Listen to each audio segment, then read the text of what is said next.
على أسف يعني تصوير جامع مطر يعني ولا هو شو. خلينا نروح لمنطقتنا لعل وعسى ما يكون هناك في مطر. اي والله ما في مطر، كيف كذا؟ والله غريب، هناك في مطر وهم ما في مطر يا رجال. ما علينا. السلام عليكم ورحمة الله وبركاته، معكم علي من قناة RVG برو. اليوم رجعت لكم في مقطع جديد. اليوم مقطع جديد من سيرفر ارت نيو. تعال انت ويا تعال لكم، تعال لكم. ابلع انت ويا ابلع وانت ابلع.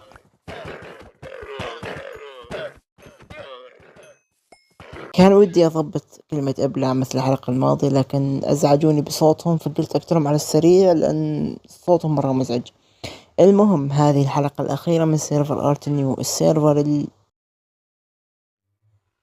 مين ذا اللي قاعد يطلع صوت يا أخي؟ شكله تحت والله ما أدري. المهم خلنا نوخر عن هذه المنطقة بس. اوكي، وهذه الحلقة الأخيرة من سيرفر آرت نيو، السيرفر اللي بديناه قبل 10 شهور، واليوم بنوقفه. ليش بنقفله؟ ومتى قررنا نوقفه؟ وهل في سيزون ثاني ولا ما في؟ هذا كله بنعرفه لما اطيح. اول شي، هل في سيزون ثاني ولا ما في؟ هذا ما حد يعرفه، لا انا ولا ذي اللامة اللي معفنة موتي بس. لكن السيزون الثاني راح نبدأ لما الكل يكون جاهز يصور والكل يكون جاهز 100%. ليش قفلنا السيرفر؟ اول شي قفلنا لان اتوقع ما في شي ثاني ممكن نسويه، وقل الحماس بالنسبة لنا بالنسبة للسيرفر. وصراحة كمان ما في أعضاء. صح الموجودين الحين أنا ويوسف وإبراهيم ومعاذ وإيفان وعبد الرحمن، لكن اللي يدخل السيرفر بشكل يومي ويشتغل على السيرفر أنا ويوسف بس. حتى يوسف الفترة الأخيرة ما قاعد يدخل، عنده امتحانات ودراسة، فيعني السيرفر يدخل شخص واحد ويشتغل شخص ولا شخصين. فنسوي محل ما حد يشتري، نسوي لعبة ما حد يلعبها، نسوي بطولة ما حد يشارك. فقررنا نوقف السيرفر بهاي الفترة لأن ما حد يقدر يدخل وما حد يقدر، وكلهم عندهم امتحانات واختبارات ودراسة. طيب هل في أعضاء جدد؟ إن شاء الله إنه في أعضاء جدد، لكن كيف راح نحدد ذا الشيء ونختار الأعضاء الجدد؟ في شروط طبعا لدخول السيرفر، بغض النظر عن قوانين السيرفر، مثل إنك ما تسرق، تبعد عن السبون مسافة 1000 أو 2000 بلوك، وإنك ما تبني محلات صغيرة أو محلات تبنيها وتسحب عليها وتخليها فاضية طول الوقت، وما تبني محلات ما لها ديزاين. مو شرط تكون كبيرة، يعني إلها ديزاين وإلها فكرة. لكن في شروط لحتى تدخل السيرفر، وانا راكب الحصان اقول لكم اول شيء واخر شيء واهم شيء الاستمرارية. هذه اهم الشروط لحتى تدخل معنا السيرفر، الاستمرارية. يعني مش تدخل يوم يومين متحمس وكذا وكذا بعدين فش تسحب علينا وما ترجع تتفاعل. طبعا ثاني الشروط انك تكون عندك قناة يوتيوب وتنزل فيها، ما حد يجبرك تنزل مقاطع. عندك معاذ وإيفان ساحبين على اليوتيوب وما ينزلوا، طبعا هم انسحبوا بسبب الاختبارات والامتحانات. أكيد بيكون عندك دراسة وامتحانات، لكن على الأقل تنزل حلقة كل أسبوع وتدخل السيرفر بشكل يومي أو على حسب وقتك، يعني على حسب وين تكون فاضي. بس أهم شيء إنك تكون متفاعل، يعني مش إنك تدخل يوم يومين بعدين تسحب علينا وبس. يعني أتوقع إنه هذه هي الشروط اللي يحب يدخل معنا بالسيرفر. وأقول لكم على شيء أخير، لا حد يجيني قناته لسه جديدة أو ساحب عليها من أشهر ويبي يدخل ويقول أنا الحين ببدأ معاكم وبتشوفوا مني تفاعل وما أدري وشو. أنت تتفاعل عشان تدخل معانا، هذا شرط كثير مهم، إنك أنت تورجيني تفاعلك عشان أقبلك، مش تقول لي أنا راح أتفاعل فأنت دخلني عشان أتفاعل معكم. طبعا كل هذه الشروط علشان شيء واحد، أنا كل ذي الشروط اللي قاعد أقولها عشان شيء واحد، لأن السبب من الأسباب اللي خلانا نوقف ذا السيزون هو دخول وخروج الأعضاء. أقصد إنه بفترة من الفترات بذا السيزون أسبوع واحد بس، فقط أسبوع واحد أو 10 أيام حسب ما أذكر، دخلنا بالسيرفر تقريبا 6 أو 7 أشخاص. تدرون اللي مستمر منهم هو واحد بس، حرفيا واحد بس من دول ال6 و7 اللي دخلوا معانا، هو واحد بس مستمر واللي هو معاذ. مستمر معانا للحين، يدخل كل أسبوع ويبني محلات ويبني فارمات، ولو ما يدخل كثير لأن عنده امتحانات ودراسة، لكنه ما سحب علينا. أما الباقي والله اصبروا. شكل غروب الشمس مع الحظيرة والله أسطورية، والله رهيبة. شوفوا الشكل، بس لو إني مخلص المنطقة والله كانت راح تطلع رهيبة. المهم يعني ذول الأعضاء اللي دخلوا بالفترة اللي ذيك اللي قاعد أقول لكم عليها، منهم اللي دخلناه معنا وبطل يرد علينا ولا يتكلم، ومنهم يلي دخل وخرب السيرفر، صار يسرق ويشتري بدون ما يدفع ويكسر في السبون، ومنهم اللي دخل يوم وبعدين طلع، ومنهم اللي دخل وطلع بعد أسبوع. فنحن لهالسبب قل حماسنا بالسيرفر وقل حبنا للسيرفر. باختصار النفسية تدمرت باتجاه السيرفر. حتى تذكرون الفترة اللي أنا سحبت فيها على اليوتيوب، سحبت فيها على السيرفر، كان السبب الأول والرئيسي ذا الشيء. سحبنا 4 ولا 5 شهور، مش بس أنا وإيفان ومعاذ وأنا وإيفان ومعاذ ويوسف وإبراهيم، كلياتنا سحبنا تقريبا 5 أو 4 شهور. قلنا خلاص بنقفل السيرفر ذاك الوقت، خلاص يعني الكل دخل وطلع بنقفل السيرفر وخلاص، لأن ما صرنا نحب نلعب بالسيرفر أصلا. صار فيه مشاكل، ذا يخاف ينسرق وذا يخاف يحط موارده هنا وذا يخاف، فصار في خوف بشكل مو طبيعي بالنسبة للشباب. يعني أدري إني شادها وصارم كثير بذي الأشياء، لأن ما ودي يتكرر ذا الشيء بالسيزون الثاني. إن شاء الله إن شاء الله إن شاء الله إنه ما يتكرر. لكن حاليا ما علينا، أسوي لكم جولة بمنطقتي والسبون، وبعدين بروح منطقة الألعاب والمودرن وأشوف الشروق مع المبنى الأسطوري ذا والبيت الأسطوري، قصدي المخزن الخرافي ذا كله مخزن. ترى للعلم أنا كنت مجهز أفكار أسطورية لسه ما صورتها، أو بالأصح إني بديت أصورها يعني، لكن قاعد أصورها على أيام لأن مو كثير متحمس بالسيرة مثل قبل. 1 2 3 4 5 والسادس هذا فيه موارد بناء الهدايا. طبعا هذول كانوا هدايا للشباب، بس ما انتم شايفين مكتوب فوق عيد مبارك. طبعا أدري إنه العيد خلص من زمان، لكن مثل ما قلت لكم ما كان عندي الحماس أدخل حتى إني ألعب السيرفر. كنت أدخل بس كذا ساعة باليوم أو نص ساعة كل كم يوم حتى، بس عشان أصور لي كم لقطة وأطلع. ما كنت كثير أحب إني أدخل السيرفر، يعني أصلا ما كان في غيري يدخل أصلا. بنفس مقطع الهدية كان راح ينزلكم فكرة ثانية، واللي هي نقل القرويين. وهذا المبنى المؤقت مثل ما شايفين تقريبا فيه 40 قروي مع آلتهم ومع سريرهم كلهم موجودين هنا. كان في فكرة ثانية بنفس المقطع لكن ما راح أحرقها عليكم، راح تنزلكم قريب إن شاء الله.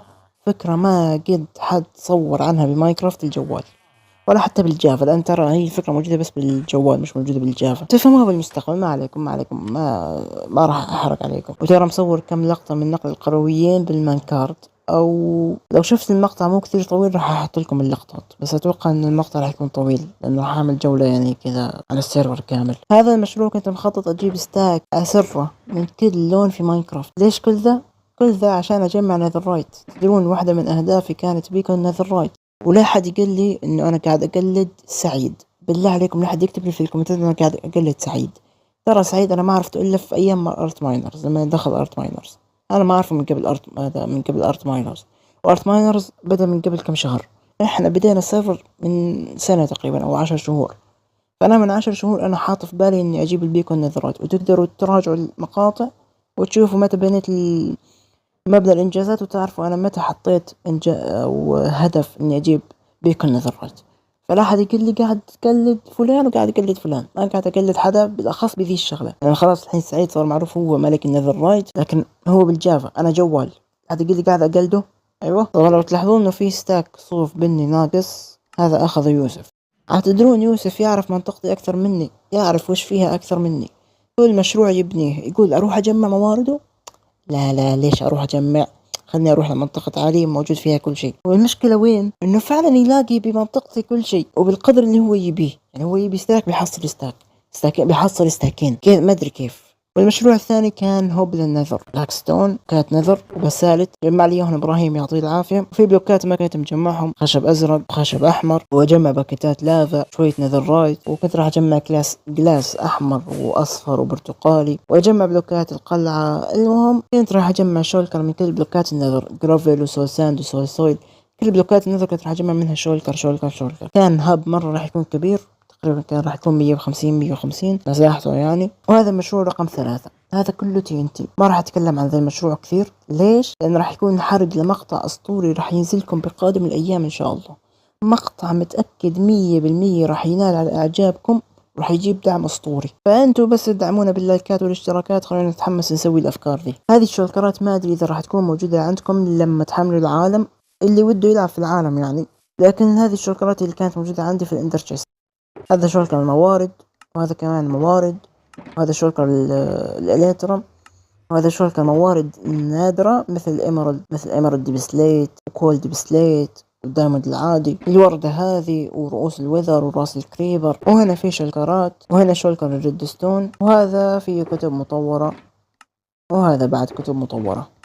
وهذا النذرايت اللي كنت راح اسويه بيكم. وهذا الشولكر يا جماعة الخير، هذا من اقوى مشاريع السيرفر اللي كانت في براسي. هذا الشولكر المفروض يكون كامل، اسويه دايموند اور كامل بشكل كامل، يعني 27 ستاك دايموند اور، واكسرهم كلهم بحلقة واحدة، واللي هي المفروض تكون الحلقة الاخيرة من السيزون.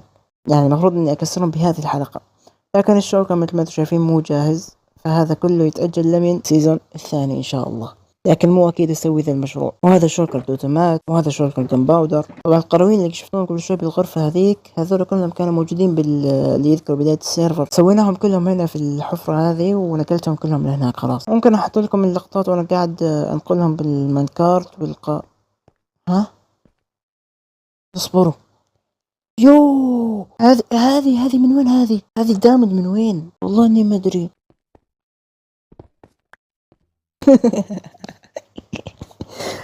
آخ، الشاذر غبي، الشاذر أغبى منه ما شفت.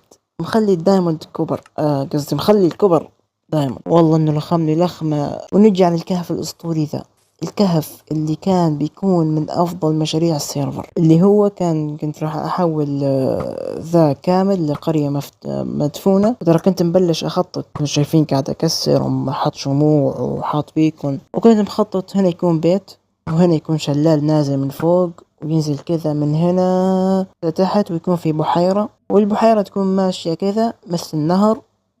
وهنا كان راح يكون في منارة أو برج، وهنا كان راح يكون في بيت داخل مع الكهف، وهنا بيت جوا الكهف، أو كنت راح أخليه كهف أو سرداب، والله إني ناسي. وهنا كان راح يكون في نافورة، وتحت هنا كان راح يكون في بيت اللي هو بيت الصياد، اللي يكون داخل على شو اسمه على البحيرة نفسها.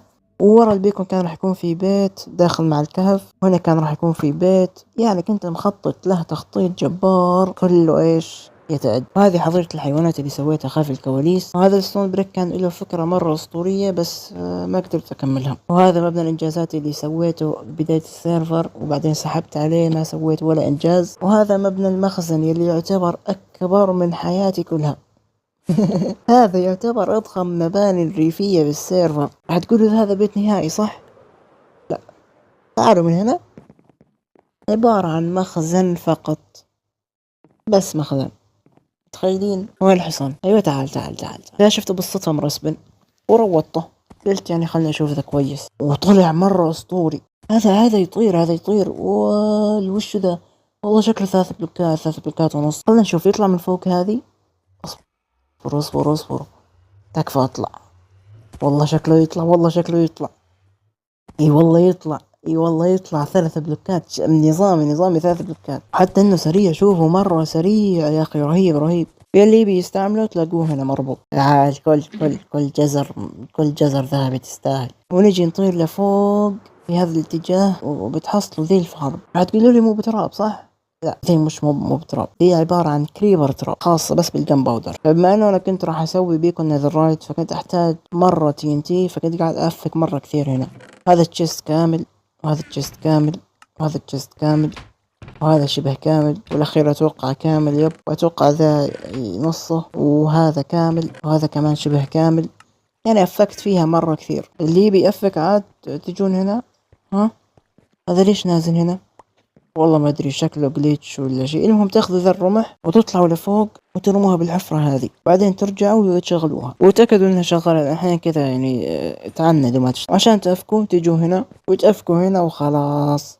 ساعة، ساعتين، 3، 20 ساعة براحتكم. وتمسكوا سيف اللوتنج عشان يجيب لكم جن باودر اكثر. يعني لو نفتح هذا التراب دور بتحصلوا شيست. هذا الشيست مليان شولكرات، والشولكرات هذه مليانة تولز ومليانة ارمر دايموند كلهم. طبعا كلهم تطويراتهم ايش؟ تطويراتهم كويسة أسطورية، كلها بروتكشن، فاير بروتكشن، امبريكنج، مندنج. طبعا قاعد أصور بالشادر كذا، قلت آخر حلقة بتكون أحلى كذا بالشادر، ولو كان راح يكون عندي لاج شويتين لكن عوافي. لكن صراحة لحد الآن يعني ما في لاج مرة كثير، يعني الوضع كويس مستتب. وندخل السبون. مناطق الشباب ممكن ما أورجيكم إياهم عشان لا يكون المقطع جدا طويل. راح أقول لكم بعض المشاكل اللي خلتنا ما نكون متحمسين كثير بالسيرفر. وأول مشاكل مثل ذا المبنى. طبعا ما أقصد ذا المبنى عشان يوسف ما يدرم علي، بس ذا اللي طلع بوجهي الحين. هذا يعتبر مجسم، يعني ما يعني يعتبر مودرن، فالمفروض يكون بمنطقة المودرن مو هنا بالريفي. نفس الشيء لمحل الجزر، نفس الشيء لمحل الشاكرات ذا بعد. فهذه العشوائية شويتين خلت السبون مش مرتب. طبعا هذه مش مشكلة من الشباب اللي بنوا المحلات، ولكن مشكلة يعني من تضبيط السيرفر. طبعا أنا كنت مستلم ترتيب المناطق وتضبيط المناطق في السبون، لكني تأخرت كثير بتضبيط منطقة المودرن. فإن شاء الله السيزون الثاني راح نبلش فيه نخطط مناطق من قبل ما نبدأ لازم نضبط كل شيء. هذا منطقة المودرن، هذا منطقة الألعاب، هذا منطقة الريفيو زي كذا. وهذه الجولد فارم والجزيرة اللي بنيتها يعني السيرفر فيه كثير شغلات رهيبة، ادخلوا انتوا واستكشفوا. وهذه منطقة الألعاب اللي ما فيها غير لعبتين ليوسف، والباقي أنا سويتهم مع الأسف. لعبة، لعبتين، 3، 4 و5، والسادسة اللي هي لعبة الإكس أو اللي سويتها آخر شيء. ومبنى الأرينا اللي أنا بنيته. طبعا ذي الأرينا مو من تصميمي من اليوتيوب صراحة، ما عرفت كيف أصمم أرينا، لكن هذول المجسمات من تصميمي أنا، والمدخل هذا من تصميمي، والأرضية هنا أنا وإبراهيم صممناها.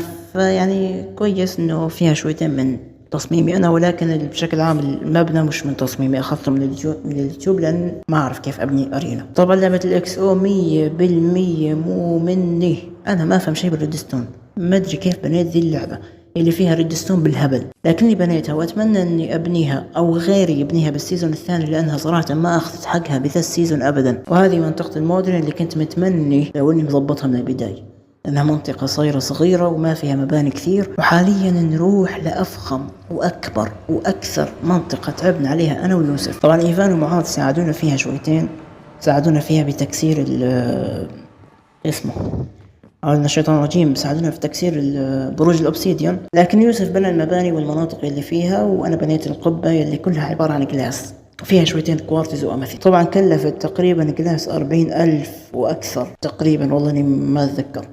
كلفتني كوارتز تقريبا نص شولكر وشولكر ونص أمثيست. وهذا هو بوابة الإند اللي بالعالم العادي.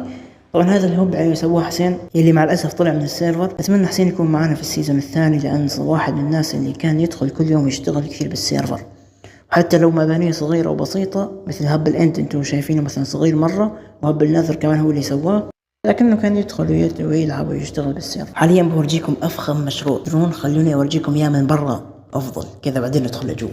ترى هذه أول مرة أشوفه بالشادر، متحمس مرة أشوف معاكم بالشادر لأول مرة. بسم الله وخلونا ندخل عالم الإند الرهيب. شوفوا معاي هذا أفخم وأكبر مشروع بالسيرفر. شوفوا معاي الفخامة، شوفوا معاي الروعة. يا هو قبة أسطورية اشتغلنا عليها شغل مو طبيعي. ترى هذا الشغل شهر كامل. ترى تدرون، أصبروا لا في وذر لا ذا أكبر عيد الوذر هذا اللي شفتوه، هذا أكبر عيد. ذا مين رسبنه دولار اللي طلع من السيرفر، يعني متخيلين رسبنه وطلع من السيرفر. وجيت أنا وإيفان درم عليه وطار لبعيد مرة كثير، وإيفان طاح بالفويد وراحت أغراضه كلها وطار بعيد ما أدري وش جابوا الحين. خلنا نعمل عليه طلة مرة ثانية، اصلا ما يحتاج اطلع اصلا ما يحتاج، هو اللي اصلا موجود جنبنا، ايش اللي نعمل له طلع؟ والله وخر عنا يا ساتر. امشي اهرب يا معلم، لا من شاف ولا من دري. اخطر واقوى مخلوق موجود بماينكرافت في البدروك، طبعا مش بالجافا، بالبدروك هو ويذر بوس. طبعا هو اخطر موب بالنسبه لنا احنا الجوال. المهم ما علينا، اسحبوا عليه وخلينا نشوف الهب اللي ضبطه يوسف. مرة رهيب ترى، يا ساتر والله مرة اسطوري مع الشادر. ترى هاي اول مرة اشوفه مع الشادر، والله انه رهيب مع الشادر. شوفوا بس، ولو ان المباني صغيرة لكن اسطوري بكل معنى الكلمة. تدرون اني بنيت الجلاس ذا كامل والوذر موجود ولا جاني، ما ادري الحين كيف جاء وكيف وصل هنا، والله ما ادري، كان مرة بعيد. ترى لو ارجيكم كمية التعب اللي تعبت فيها بالقبة، 1 2 3 4 5، هذول 5 طبقات، 5 ارتفاع صح، من هنا لين كذا وكذا، ورجعت لين هنا 5 طبقات صح، 5 طبقات.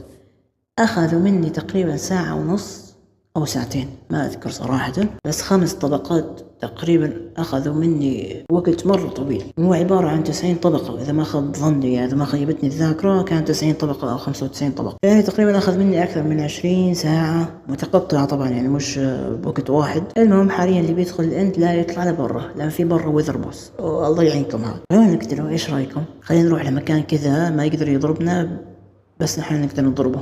والله ما اصبروا وخر والله ما يخصني. السلام عليكم، انتوا ادخلوا وتفاهموا معه، والله ما يخصني. فبس اتوقع هذا كل شيء. خلينا ناخذ كذا صورة مع ذا المبنى، ناخذه خلفية، لان ذا المبنى من اكثر المباني اللي انا حبيتها لما بنيتها. حلوة ذي، حبيتها لما بنيتها. المبنى ذا مرة اسطوري، اول مرة ابني صراحة بالاسلوب ذا والبلوكات ذي، لكن اشوف نفسي ابدعت فيه، ولو انه ما خلصته بس عوافي، يعني باقي له شويتين ديزاينات، لكن رهيب. المهم السيرفر ذا مرة كان رهيب وأسطوري بكل معنى الكلمة، لكن السيزون الثاني راح يكون خرافي أكثر، وصدقوني أنا على وعد إنه راح يكون السيزون الثاني أسطوري، راح يكون يوتيوبيا أفضل قبل ما يكون ماينكرافتيا. يعني وش كيف يعني يوتيوبيا؟ يعني أنا باليوتيوب بالسيزون ذا منزل كم 15 حلقة بس تقريبا 14 حلقة، وعبارة عن 10 شهور، يعني كمية تخاذل مش طبيعية. يوسف منزل 40 أو 50 حلقة، وحسين منزل منه 30 تقريبا حلقة ولا مدري أكثر. إيفان نزل كم حلقة وسحب علينا، ومعاذ نزل حلقتين وجته امتحانات، وبعض الشباب يلي نزلوا عنه بعدين تركوا السيرفر. يعني يلي نزل عنه كثير 2 3 بس، أنا ويوسف وحسين. وانا ما نزلت كثير، لكن انا كان عندي سلاسل ثانية غير السيرفر مثل سكاي بلوك، وكان عندي سنجل بلاير وبعض السلاسل الثانية. وبس هنا وصلنا للمقطع، لا تنسوا اللايك والشير والسبسكرايب. بتمنى ان السلسلة تكون عجبتكم والمقطع يكون عجبكم، وبتمنى تكونوا متحمسين للسيزون الثاني. وبس ما بدي اطول وبس. اصبروا تحت اخي ما ضبطت والله، بضبطها اصبروا، استغفر الله، راح احاول يعني اضبطها. تعال هنا، هبط الحين طير وبس. سلام عليكم. عنها ما ضبطت بس خلاص، سلام.